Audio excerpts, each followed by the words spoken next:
Furkan. Bugün sizlere bilgisayar hızlandırma yöntemlerini göstereceğim. Tek bir programla yapacağız bu işi. İlk önce bilgisayarımızı biraz yenileyelim. Kendine gelsin bilgisayar.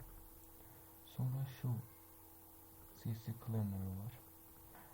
Önerdiğim site var size arkadaşlar. İnternette gitmiş. Arkadaşlar gezginler. CC Cleaner yazıyorsunuz, indiriyorsunuz, kuruyorsunuz, masaüstüne çıkıyor, açıyoruz arkadaşlar.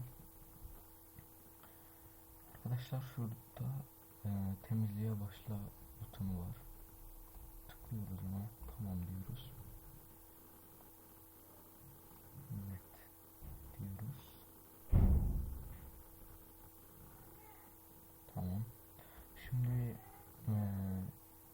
analizimiz oldu. Temizliğe başla bu kadar diyelim. Tamam, bitti bu kadar.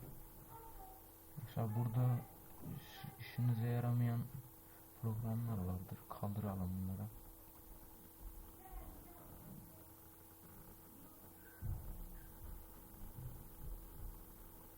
Kaldıralım bunları.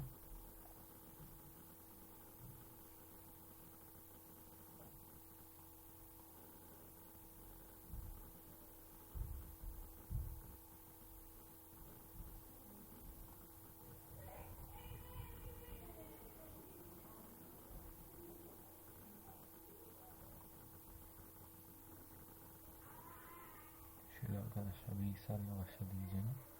Siz yaparsınız. Yapın siz arkadaşlar. Şunun işinize yaramayan programları kaldırın. Üstüne tıklayıp kaldıra basıp kaldırıyorsunuz arkadaşlar. Bugün bu kadar. Kendinize iyi bakın. Abone olmayı unutmayın.